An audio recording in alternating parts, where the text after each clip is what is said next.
23 आयत।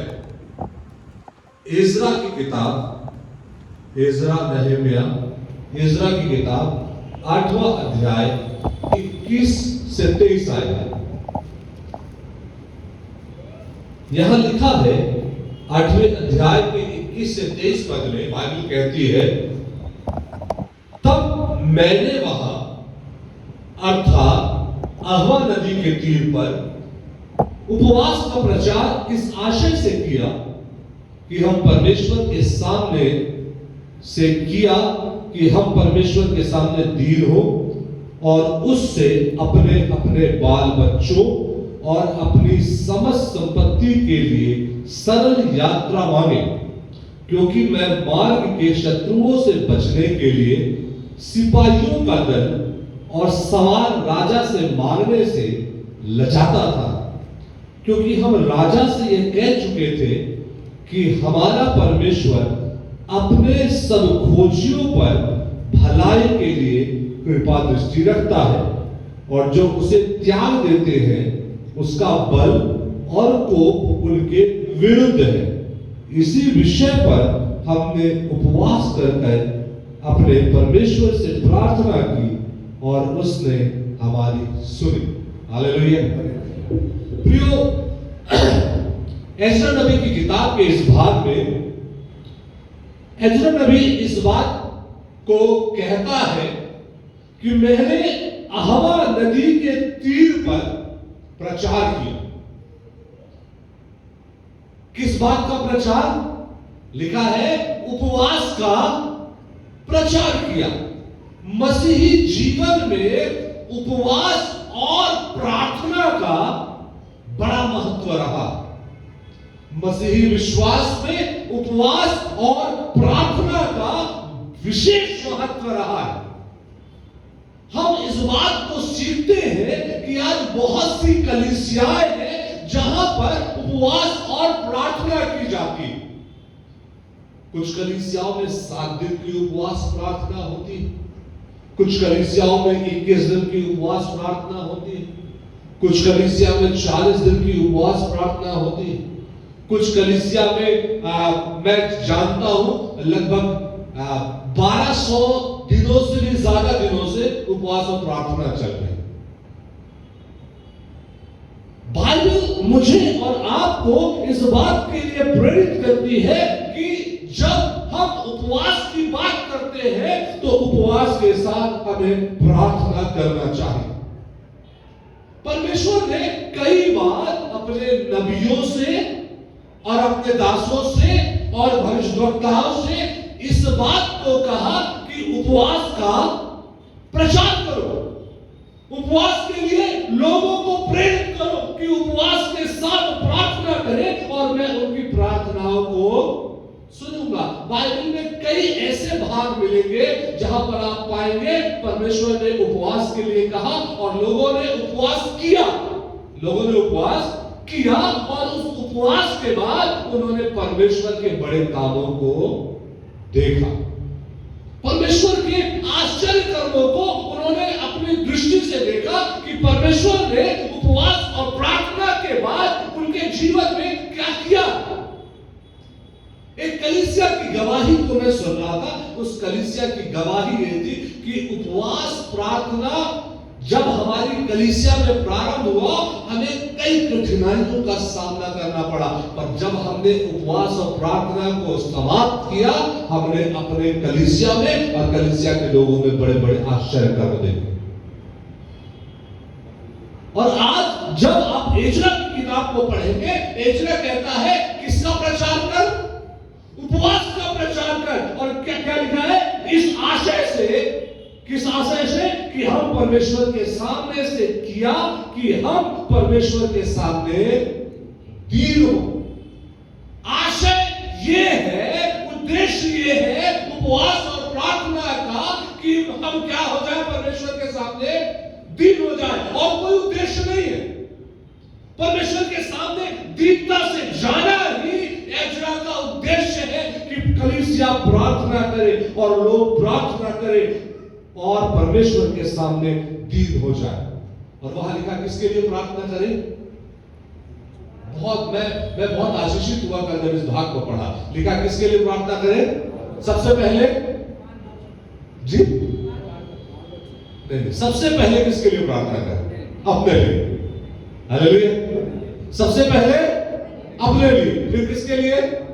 अपने बाल बच्चों के लिए, उसके बाद अपनी समस्त संपत्ति के लिए प्रार्थना। आज बहुत बार ये देखा जाता है कि हम उपवास करते हैं और हमारे पास समय नहीं होता है कि हम प्रार्थना कर सकें।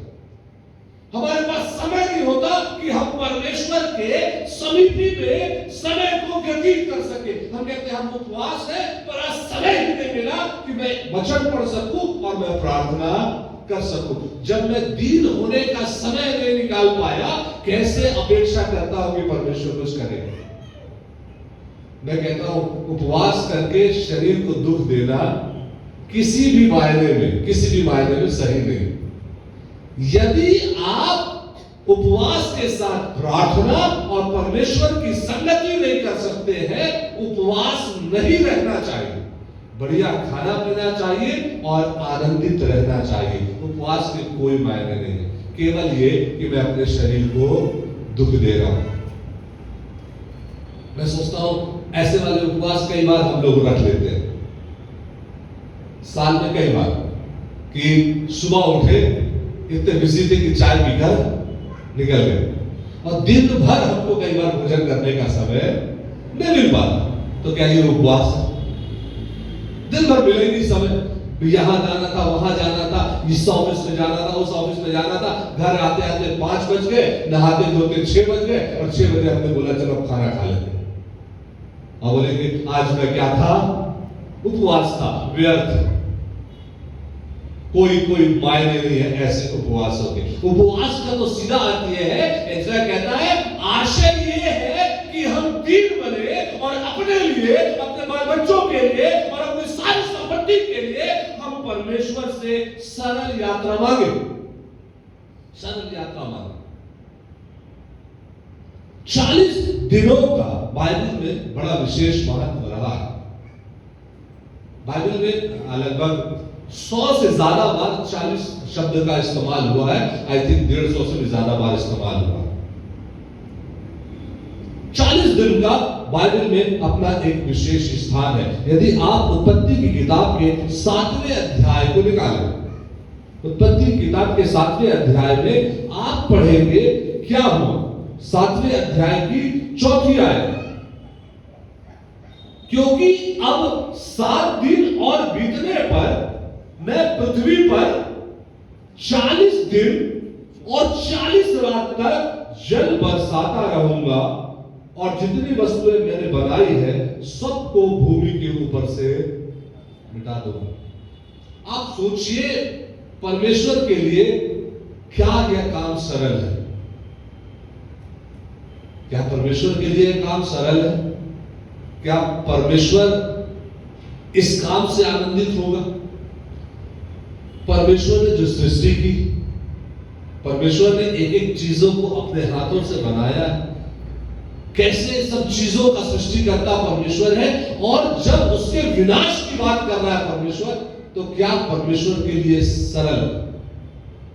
आप सोचिए, आपने एक बढ़िया अपनी सैलरी से एक अच्छी कार खरीदी है और उस कार को आप बोले मैं क्या कर दूंगा, ले जाकर गड्ढे में डाल दूंगा।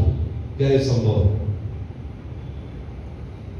बड़ी पीड़ा की बात है, बहुत दुख की बात है ये कहना कि मैं जल बरसाऊंगा और पृथ्वी में जितनी वस्तुओं को मैंने बनाया है, जितनी वस्तुओं को मैंने बनाया, क्या कर दूंगा?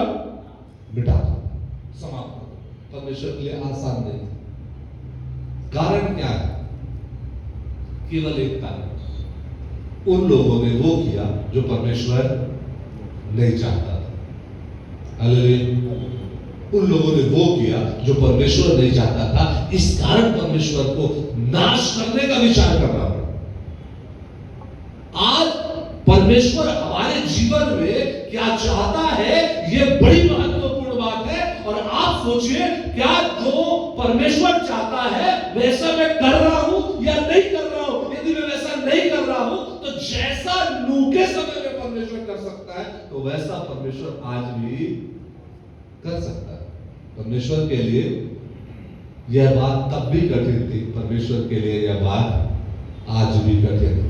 परमेश्वर तब भी अपने लोगों से प्यार करता था, परमेश्वर आज भी अपने लोगों से प्यार करता है। परमेश्वर तब भी अपने लोगों की चिंता करता था, परमेश्वर आज भी अपने लोगों की चिंता करता है। पर जब पाप बढ़ जाता है तब परमेश्वर को एक निर्णय पर पहुंचना ही होता है। पाप के बढ़ जाने से परमेश्वर को एक निर्णय पर पहुंचना पड़ा कि मैं 40 दिन तक मेघ बरसाऊंगा और सब कुछ नाश कर दूंगा। 17वीं आयत में लिखा हुआ है, और पृथ्वी पर जल प्रलय कितने दिनों तक? 40 दिन तक जल प्रलय होता रहा, पानी बढ़ता गया, जहाज ऊपर उठ गया, पृथ्वी पर से ऊंचा उठ गया। 40 दिन तक बारिश आप और आपकी और मेरी कल्पना से परे। कई बार हम लोग 3 दिन और 4 दिन की बारिश देखते हैं और न्यूज में हम लोग सुनते हैं वहां बाढ़ आ गई, वहां बाढ़ आ गई, वहां इतना पानी भर गया, वहां इतना पानी भर गया। अब 40 दिन और 40 रात की बारिश के बारे में सोचिए, कभी हो जाए तो क्या स्थिति बनेगी और वहां क्या स्थिति बनी होगी। बारिश में 40 दिन बारिश हो रही है, 40 रात बारिश हो रही है, सूरज और चंद्रमा का भी पता नहीं चलेगा कि कब दिन हो गई और कब रात हो गई। केवल एक ही चीज दिखेगा, बारिश हो रही, बारिश हो रही, बारिश हो रही, पानी पानी और पानी। परमेश्वर के लिए कठिन था, पर परमेश्वर ने कहा मिटा दूंगा, और परमेश्वर ने वैसा ही किया। और परमेश्वर का वचन कहता है उसमें से भी परमेश्वर ने 8 धर्मी लोगों को बचा लिया। इसका अर्थ यह है परमेश्वर की दृष्टि धर्मियों पर लगी रहती है। उन सारे लोगों में, जितने लोग थे नूह के काल में, उन सारे लोगों पर परमेश्वर की दृष्टि लगी नहीं, और सारे लोगों में केवल 8 लोग मिले जो परमेश्वर का भय मानते। केवल 8 लोग मिले जो धर्मी थे, परमेश्वर ने उनको बचा लिया, बाकी नाश हो गए। यदि मैं और आप बचना चाहते हैं तो हमें परमेश्वर की दृष्टि में धर्मी बने रहना होगा, वरना नाश होने में कोई देर नहीं लगेगी। मैं चर्चा कर रहा था कुछ लोगों से, हम लोग मत्कुद्वीप से लौट कर आ रहे थे। हमारी बाजू से एक बड़ी गाड़ी वाला बड़ी तेजी से निकला। मेरे साथ एक पासवान बैठे थे कार में, उन्होंने बोला भैया ये इतनी तेजी से जा रहा है, अचानक ब्रेक लगाएगा तो लगेगा कि नहीं लगेगा? मैंने बोला यार ब्रेक लगेगा, ब्रेक क्यों नहीं लगेगा? तो गाड़ी वहीं रुक जाएगी। मैंने बोला गाड़ी वहां नहीं रुकेगी, गाड़ी थोड़ा स्किप करेगी, स्किप करेगी। और हम लोग चर्चा कर रहे थे और चर्चा करते हुए आगे बढ़ रहे थे और चर्चा खत्म भी नहीं हुई थी, और हमने देखा वो जो कार थी वो एक ट्रक के पीछे जाकर के अंदर तक घुस गई। हमारी चर्चा खत्म भी हुई और वो ऐसा हो गया। तब परमेश्वर ने मुझे इस बात को सिखाया, वास्तव में हमें कैसा कैसा कैसे चाल चलना चाहिए। फिर हम रायपुर शहर के भीतर आए। जैसे ही हम तेली बांधर अवंती विहार के स्क्वायर के पास आए, 8 इंच बच गया। मेरी कार और एक और कार टकराते टकराते केवल 8 इंच बच गया। 8 या 9 इंच से ज्यादा गैप नहीं रहा होगा। हमारे भी दिल की धड़कन तेज हो गई कि एक्सीडेंट हो गया है, पर देखे तो कुछ नहीं। बाइबल मुझे और आपको सिखाती है प्रियो कि परमेश्वर की दृष्टि में धर्मी बने रहना। यदि शैतान हमारे जीवन में ऐसे पल को ले भी आए तो परमेश्वर वहां पर हमें बचा लेता। हालेलुया, बचा लेता। हम भिड़ते भिड़ते बच गए और हमारा जीवन बच गया, हमारी गाड़ी बच गई, हमारी संपत्ति बच गई। तब मैं जब कल शाम को पढ़ रहा था इस वचन को, इज़राइल नबी की किताब, तो वास्तव में मैंने सीखा कि हमको किसके किसके लिए प्रार्थना करना चाहिए। पहले तो अपने लिए, फिर अपने बाल बच्चों के लिए, फिर अपनी सारी संपत्ति के लिए भी प्रार्थना करना चाहिए। अपनी सारी संपत्ति के लिए हम लोग कई बार नहीं करते। अपनी कार के लिए कोई दुआ नहीं करते, अपनी मोटरसाइकिल के लिए भी आप प्रार्थना नहीं करते, अपने घर के लिए भी आप प्रार्थना नहीं करते। कई बार हम लोग नहीं करते, सोचते हैं इसके लिए क्या प्रार्थना करना। बाइबल कहती करना है, इसके लिए भी प्रार्थना करना है ताकि परमेश्वर का अनुग्रह हमारे जीवन पर बना रहे। लिखा है 7 अध्याय के 17 आयत में जल प्रलय इतना बढ़ा कि सारे लोग नाश हो गए, केवल 8 लोग वहां पर बच गए। 8 लोग बच गए जो परमेश्वर की दृष्टि में धर्मी थे। यदि मैं और आप परमेश्वर की दृष्टि में धर्मी हैं, विपत्ति चाहे कैसी ही क्यों ना आ जाए, हम उसमें बच जाएंगे, इस बात की निश्चितता है। निर्गमन की किताब उसके 16 अध्याय को यदि आप पढ़े, 16 अध्याय और उसके 35 पद को, 16 अध्याय 35 पद को, 40 दिनों के महत्व को आप सीखेंगे। लिखा है इजरायली जब तक बसे हुए देश में ना पहुंचे तब तक, अर्थात 40 वर्ष तक मन्ना खाते। आप इस बात को सीखेंगे, परमेश्वर जब आपको अपने साथ लेकर चलता है ना, तो आपकी सारी चीजों का प्रबंध करता है।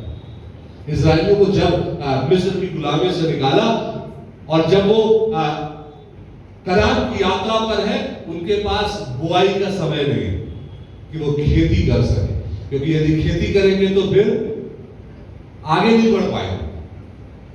अब मान लीजिए एक अनाज की खेती करने, मान लीजिए चावल की खेती करने लगभग 90 से 120 दिन लगते हो। आई थिंक, यदि मैं गलती नहीं कर रहा हूं, हो सकता ज्यादा भी लगते, 90 से 120 दिन। अगर 3 से 4 महीने इजरायली एक स्थान पर रुककर अनाज उगाएंगे, तो फिर आगे कैसे बढ़ेंगे? आगे बढ़ने के लिए उनके सामने इतना दिन और पीछे चले जाएंगे, यात्रा और लंबी हो जाएगी। परमेश्वर ने उस यात्रा के दौरान उन्हें इस काम में नहीं लगाया कि तुम खेती करो। परमेश्वर ने कहा तुम्हारे भोजन का प्रबंध मैं करूंगा, तुम्हारे भोजन का प्रबंध मैं करूंगा। और बड़ा अच्छा कई बार मुझको लगता है कि जितनी आवश्यकता हो उतना ही बटोरना। यदि दूसरे दिन के लिए बटोर लेते थे तो क्या हो जाता था? सुबह सारा जो खाना है वो बदबू आने लगती थी उसमें से, और वो नहीं खा पाते थे। पर जिस दिन विश्रामवार का दिन होता था, तब 2 दिन के लिए बटोरते थे, तब उसमें से एक भी बदबू नहीं आती थी। अगर सोमवार को बटोरे तो मंगलवार को बदबू आ जाती थी, पर शुक्रवार को बटोरे तो शनिवार को उसमें से बदबू नहीं आती थी। कारण परमेश्वर उनके भोजन का प्रबंध उनके लिए करता है। परमेश्वर आज हमारे लिए भी हर एक बात का प्रबंध करता है। जैसे उसने उन्हें मन्ना खिलाया, वो आज हमें भी उत्तम भोजन कराता है। 40 दिनों के और यदि आप मायनों को सीखेंगे, आपको मूसा का बड़ा अच्छा उदाहरण मिलेगा। निर्गमन 24 अध्याय, निर्गमन की किताब उसका 24 अध्याय और 18वीं आयत देखिए बाइबल क्या कहती है। 24:18 में लिखा है तब मूसा बादल के बीच में प्रवेश करके पर्वत पर चढ़ गया, और मूसा पर्वत पर कितने दिन? 40 दिन और 40 रात रहा। ठीक है, उसके बाद 34 अध्याय निर्गमन और उसका 28 पद क्या कहता है? 34-28 में लिखा है मूसा तो वहां यहोवा के संग, कहां पर यहोवा के संग? कहां पर? निर्गमन 24:18 के अनुसार जब वो 40 दिन तक मूसा जब पर्वत पर चढ़ गया, उस पर्वत पर क्या लिखा है 34:28 में कि मूसा तो वहां यहोवा के संग 40 दिन और 40 रात रहा। किसके संग लिखा है? यहोवा के संग रहा। हालेलुया। कितने अच्छे, पहाड़ पर चढ़ गया था 40 दिन के लिए, और 40 दिन तक परमेश्वर के साथ रहना कितनी अच्छी बात हो सकती है। जो आप 40 दिन का उपवास रहेंगे, मैं ये कहता हूं 40 दिन के उपवास में केवल शरीर को दुख मत दीजिएगा कि बोले मैं उपवास हूं। मूसा के समान 40 दिन परमेश्वर के संग रहिए। जैसे लिखा है मूसा परमेश्वर के संग 40 दिन रहा, उसने ना रोटी खाई ना पानी पिया। तब परमेश्वर ने तख्तियों पर वाचा के वचन अर्थात 10 आज्ञाएं लिख दी, परमेश्वर ने लिख दी, परमेश्वर ने जो देना था वो उसे दिया। जब इन 40 दिनों में आप परमेश्वर के संग रहेंगे, आप खुद देखेंगे परमेश्वर आपके लिए क्या करने जा रहा है। अगर आप इसी के भाग में आगे बढ़े, 29 आयत को पढ़ दे, 29 पद को कोई पढ़ दे जोर से। जब मूसा साक्षी को दोनों, देखिए लिखा है, जब मूसा साक्षी की दोनों तख्तियों को लेकर के, सीधे पर्वत से उतर, ठीक है, उतर गया। उसके बाद तब यहोवा के साथ बातें करने के कारण, ठीक है, उसके चेहरे पे किरणें निकल रही थी। हालेलुया। लिखा है जब मूसा नीचे आया, उसके चेहरे से किरणें निकल रही थी, परंतु वह यह बात को, क्यों किरणें निकल रही थी? क्योंकि परमेश्वर के तेज में वो 40 दिन रह के आ, 40 दिन परमेश्वर के तेज में रह के आ रहा है। परमेश्वर का तेज मूसा के चेहरे पर या मूसा के जीवन में समा गया। और जब मूसा आया तो लोगों को उसका तेज दिख रहा, मूसा को पता नहीं चल रहा, मूसा को पता नहीं चल रहा। जब आप प्रार्थना करेंगे और परमेश्वर के साथ रहेंगे, आपको पता नहीं चलेगा, पर आपका तेज दूसरों को दिखाई देना शुरू हो जाएगा। आपके चेहरे से ग्लो दिखाई देगा, एक प्रताप दिखाई देगा जो आपको समझ में नहीं आएगा, पर लोगों को समझ में आएगा कि आप परमेश्वर की उपस्थिति में बने हुए। मूसा जब परमेश्वर की उपस्थिति में बना रहा, मूसा के चेहरे पर एक तेज आ गया, एक तेज आ गया, एक तेज दिखाई देने लगा। और भी बहुत से उदाहरण है 40 दिन के। पर जब हम उपवास काल की बात करते हैं तो हम मत्ती रचित सुसमाचार को याद करते हैं। मत्ती रचित सुसमाचार के 4थे अध्याय को, मत्ती रचित सुसमाचार के 4थे अध्याय को, जहां पर यीशु मसीह की परीक्षा के बारे में पढ़ते हैं। लिखा है यीशु को कौन जंगल में लेकर गया? कौन ले गया जी? शैतान, इब्लीस। लिखा है तब उस समय आत्मा यीशु को जंगल में ले गया। न इब्लीस ले गया, न शैतान ले गया, परमेश्वर का आत्मा यीशु मसीह को जंगल में ले गया कि इब्लीस के द्वारा उसकी परीक्षा हो। ऐसा ही लिखा था आपकी बाइबल में, आत्मा उसको जंगल में ले गया, पवित्र आत्मा उसको जंगल में ले गया कि इब्लीस के द्वारा वो परखा जाए। और लिखा है 40 दिन और 40 रात वो निराहार रहा। 40 दिन और 40 रात तक वो उपवास में रहा। 40 दिन और 40 रात तक उसका जीवन प्रार्थना का जीवन रहा, परमेश्वर के साथ संगति का जीवन रहा। यीशु मसीह ऐसी व्यर्थ में नहीं घूम रहा था, इस पहाड़ से उस पहाड़ चला जा रहा है, उस पहाड़ से उस पहाड़ चला जा रहा है। वो एक पहाड़ पर आत्मा उसको ले गया और वो 40 दिनों तक प्रार्थना करता रहा। और 40 दिन जब तक वो प्रार्थना करता रहा, इब्लीस उसके करीब नहीं आया। कब आया? लिखा है जब भूख लगी।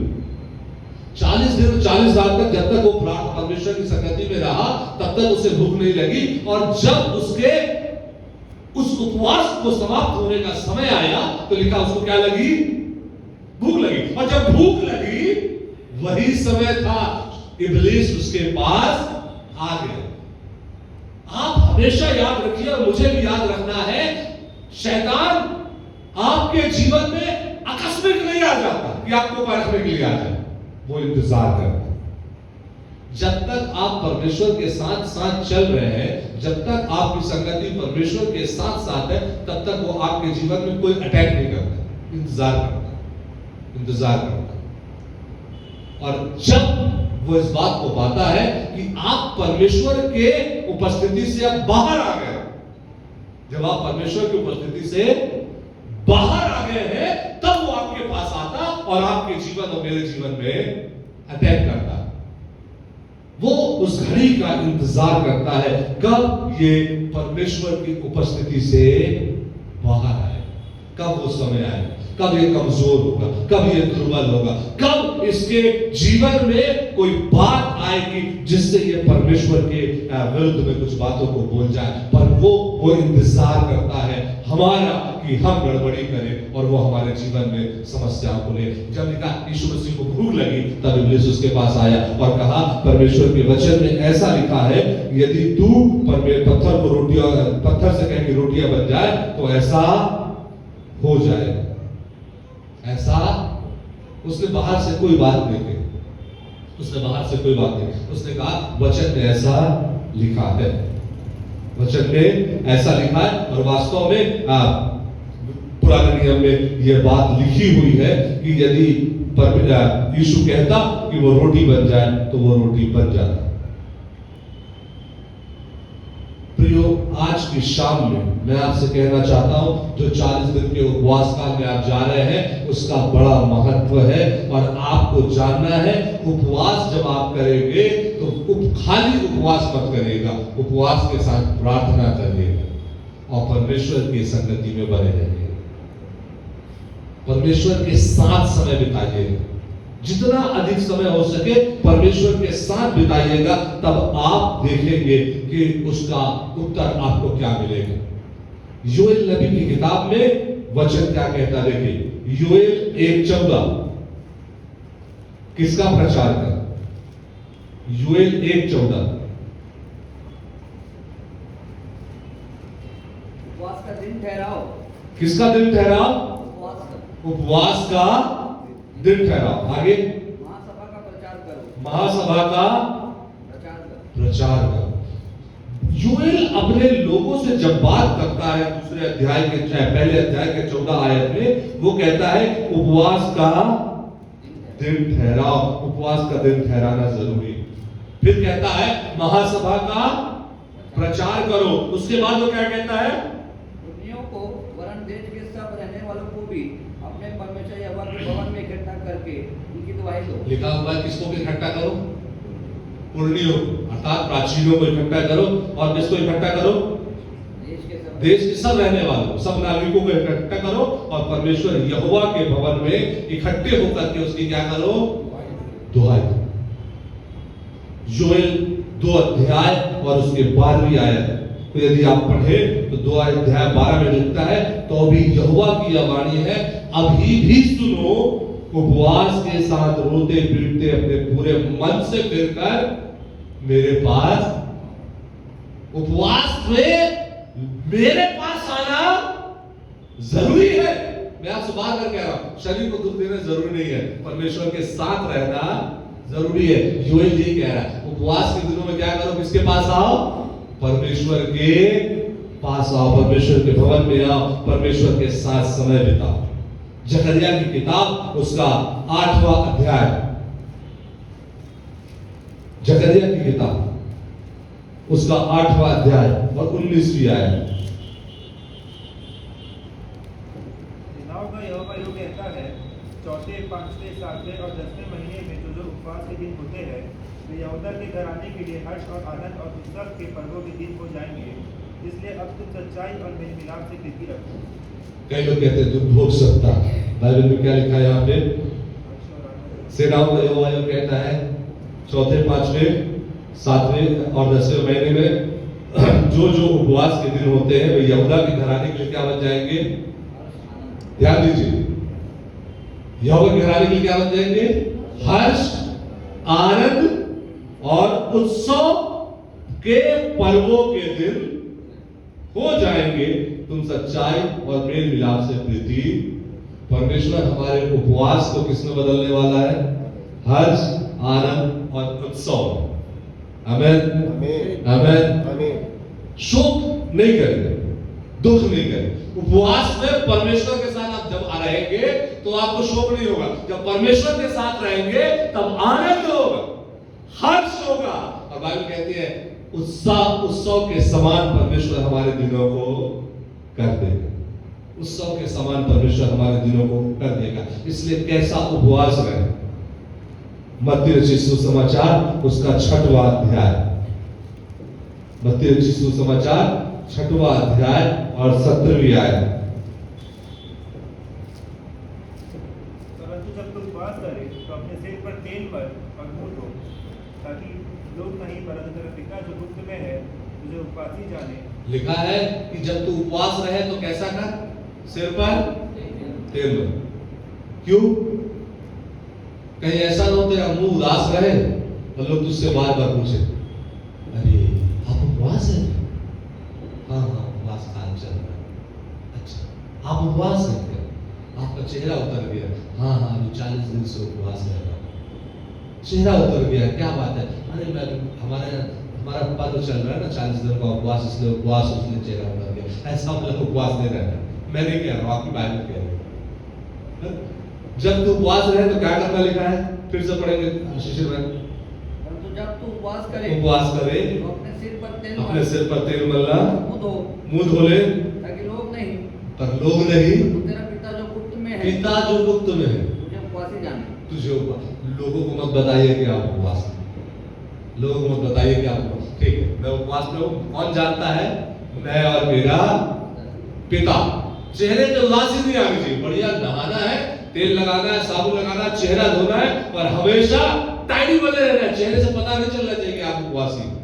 और कोई पूछे तो उसको बहुत ज्यादा जरूरत ना हो तो बताने की भी जरूरत नहीं कि आप उपवास है।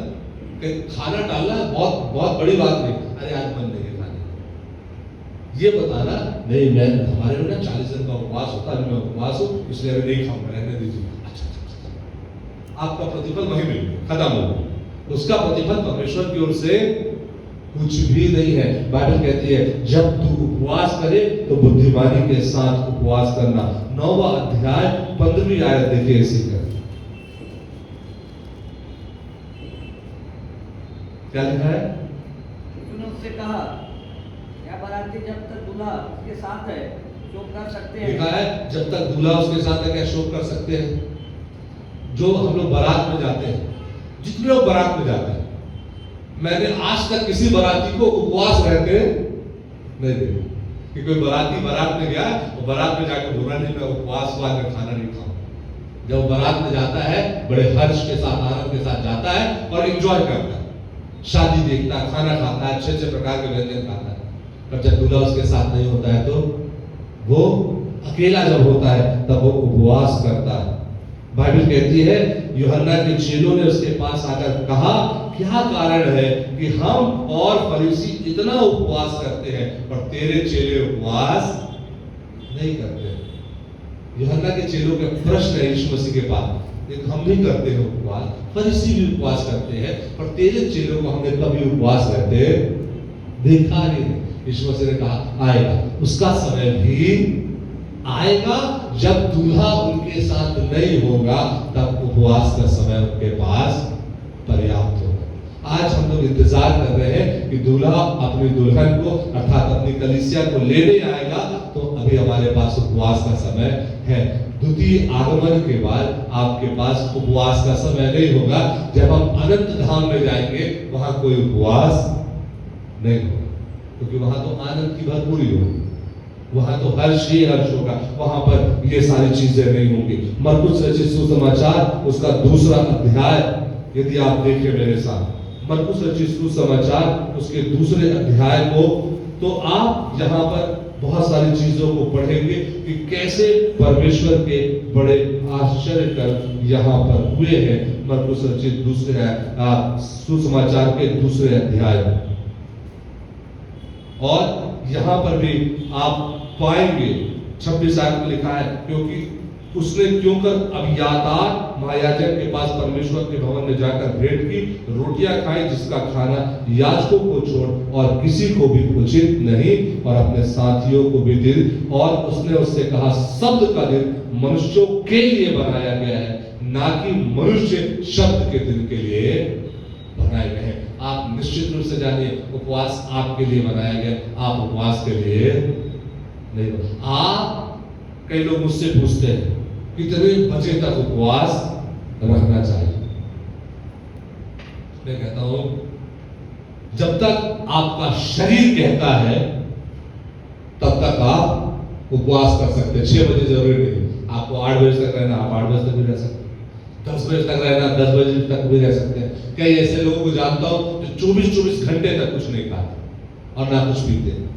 जैसा परमेश्वर ने आपकी क्षमता दी है, जैसी आपकी योग्यता है, आप अपने अनुसार उपवास को रख सकते हैं। पर जरूरी ये है कि उपवास में परमेश्वर की संगति में बने रहना और कोई बात नहीं।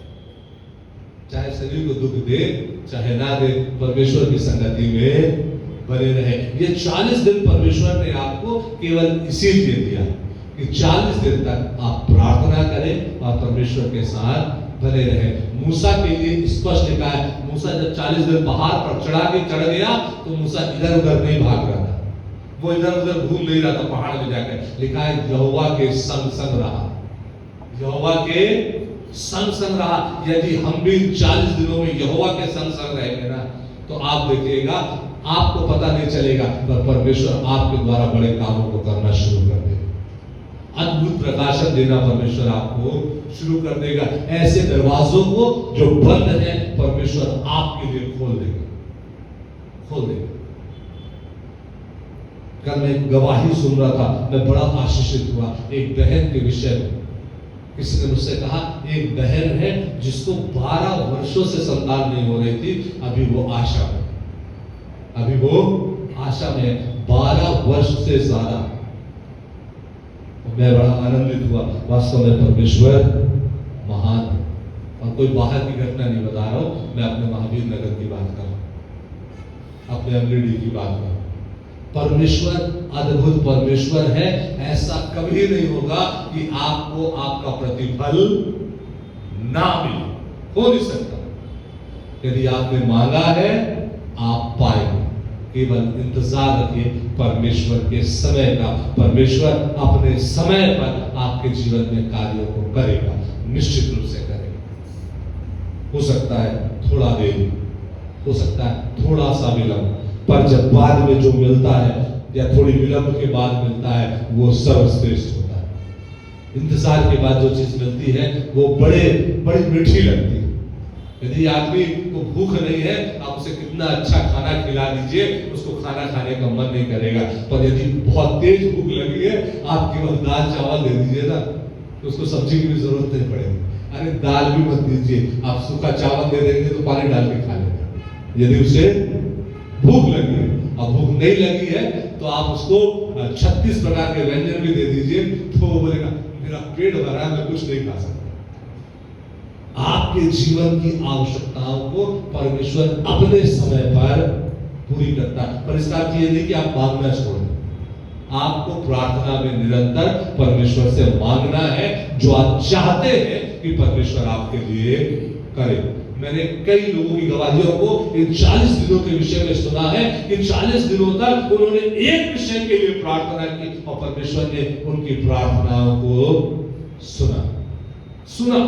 यदि आपने उपवास के साथ मांगा है, परमेश्वर आपकी प्रार्थना को कभी व्यर्थ जाने नहीं देगा। निश्चित रूप से इस बात को जान लीजिए, हमारा परमेश्वर महान। चेलों के विषय में यदि आप पढ़ेंगे तो काम में चेले उपवास रह करके प्रार्थना करते थे, और जब वो प्रार्थना करने के बाद बाहर निकलते थे तो वो बड़े बड़े काम करते थे। उनकी परछाइयों से लोग चंगे हो जाते थे, उनके कपड़ों को छूने से लोग चंगे हो जाते थे। क्यों? क्योंकि जब आप परमेश्वर की उपस्थिति में जाएंगे तो परमेश्वर का तेज आपके भीतर समा जाएगा। जैसे मूसा के अंदर समा गया, तो परमेश्वर आपके भीतर होगा तो जो काम परमेश्वर करता है, परमेश्वर वो काम आपके द्वारा कराना शुरू कर दे। कोशिश कीजिए। मैं जानता हूं प्रारंभिक दौर में उपवास करना बड़ा कठिन होता है, पर जो कर सकते हैं उनको करना चाहिए। जिनकी योग्यता है, जिनकी शारीरिक क्षमता है, करना चाहिए। भविष्य में आप कर पाएंगे इसकी कोई गारंटी नहीं। आज समय और अभी समय है मेरे, जब तक समय है तब तक कर लीजिए। जब समय नहीं होगा आप ना उपवास कर पाएंगे ना प्रार्थना कर पाएंगे। परमेश्वर ने आपको 2024 में प्रवेश कराया है, और एजरा नबी की किताब जो मैं आज आपके साथ शेयर कर रहा हूं, फिर से हम उसी किताब में वापस आएंगे। एजरा नबी की किताब उसका 8वां अध्याय आयत 21 से आगे। एजरा नबी की किताब आयत 8 अध्याय 21 से आगे, और एजरा नबी यहाँ पर सिखाता है कि किस किस के लिए प्रार्थना कर। आज मैं चाहता हूं कि जब आप इन 40 दिनों में रहेंगे, एजरा नबी की इस प्रार्थना को फिर से एक बार गांठ बांध लीजिए। 8वें अध्याय में फिर से एक बार मैं आपके सामने पढ़ूं, फिर अपनी बाइबल में खोलिए, और एजरा नबी कहता है हम परमेश्वर के सामने दीन हो, ठीक है, हम परमेश्वर के सामने दीन हो, और लिखा है अपने और अपने बाल बच्चों और अपने समस्त संपत्ति के लिए सरल यात्रा मांगे। आप इन 40 दिनों में अपने लिए दुआ करिए कि आप प्रभु की संगति में बने रहे। अपने बाल बच्चों के लिए प्रार्थना कीजिए कि आपके बाल बच्चे परमेश्वर की संगति में बने रहे। अपनी संपत्ति के लिए भी प्रार्थना कीजिए कि आपकी संपत्ति परमेश्वर के लिए यूज हो, आपकी सैलरी परमेश्वर के लिए यूज हो, आपका जो बैंक बैलेंस है परमेश्वर के लिए यूज हो, आपकी मोटरसाइकिल, आपकी कार और भी जो भी आपके पास है वो परमेश्वर के लिए इस्तेमाल हो। यदि वो परमेश्वर के लिए इस्तेमाल होगा, परमेश्वर उसकी आशीष आपको देगा। कई बार बड़ा कठिन होता है अपनी वस्तु परमेश्वर के लिए देना। कल मैं एक गवाही सुन रहा था, एक बहन है जिसके पति ने उससे कहा यदि तू चर्च जाएगी तो मैं तुझे 1 पैसा नहीं दूंगा, जब तू चर्च जाएगी तो मैं तुझे 1 पैसा नहीं दूंगा। उसने कहा कोई बात नहीं, मैं चर्च जाऊंगा। वो छोटा मोटा काम करती थी, भाई का काम करती थी, इधर उधर काम करती थी। थोड़ी थोड़ी राशि को उसने कई दिनों तक जोड़ा। इस रविवार को उस स्त्री ने अपनी कलीसिया में ले जाकर के पंखे को लाकर रख दिया। पादरी ने बोला ये क्यों लेकर के आ गए, इसकी तो जरूरत नहीं है हमारे कलीसिया में। उसने कहा पास्टर साहब इसकी जरूरत है। तो उन्होंने पूछा कैसे लाए? बोले मैंने इसे लाने के लिए बहुत परिश्रम किया। मैं रिक्शे से नहीं आती थी, उसका पैसा बचा लेती थी। मैं ऑटो से नहीं आती थी, उसका पैसा बचा लेती थी, ताकि मैं ये पंखा खरीद सकूं। पासवान ने पूछा इसकी जरूरत क्या है? उसने कहा पादरी साहब पूरे भवन में पंखा है, जहां पर आप खड़े होते हो वहीं पर पंखा नहीं। और जब प्रचार करते हो तो पसीने से भीग जाते हो, तो मेरे को वहां पंखा लगाना था। वो पैसा उसके लिए बहुत मायने रखते हैं। शायद आपको 1200 रुपए आपके लिए कोई मायने न रखे, 1300 रुपए आपके लिए कोई मायने न रखे, पर उस महिला के लिए 1200-1300 रुपए का पंखा खरीदना कितना मायने रखता। आप सोचिए उसके लिए उसने कितने दिन पैदल चली हो, कितने दिन अपने पेट को उसने शांत किया होगा कि चलो ये नहीं खाते 10 रुपए बचा लेते, ये चाय नहीं पीते 5 रुपए बचा लेते। ऐसा करके उसने केवल इसलिए कि प्रभु का दास जहां खड़ा होता है वहां पंखा नहीं है, वो गर्म में खड़ा होता है, उसने पंखे को ला करके दे दिया। कठिन होता है, और बाइबल कहती है अपने लिए, अपने बाल बच्चों के लिए और अपनी संपत्ति के लिए प्रार्थना करना, तब परमेश्वर तुम्हें आशीष देगा। आप जो परमेश्वर के लिए और परमेश्वर के दासों के लिए करते हैं, निश्चित रूप से जानिए उसका प्रतिफल आप कभी नहीं खोएंगे, कभी नहीं खोएंगे। मैं सुन करके हैरान रह गया और मैंने प्रभु का धन्यवाद किया उस बहन के लिए, हमारी कलीसिया के लिए, पर मैंने उसके लिए प्रार्थना किया कि प्रभु उसके पति को बदल देना, कि वो भी एक दिन आए अपनी पत्नी के साथ अतिथि आराधना करे। और 40 दिनों में शायद मेरी ये प्रार्थना होगी, प्रभु उस बहन के पति को बदल दे, जिसने तेरे लिए इतना त्याग किया है, उसके जीवन में आनंद, हर्ष और उत्सव होने पाए। परमेश्वर हम सबों को बहुतायत से आशीष दे। आइए इस समय हम अपने भेंटों को अर्पित करें।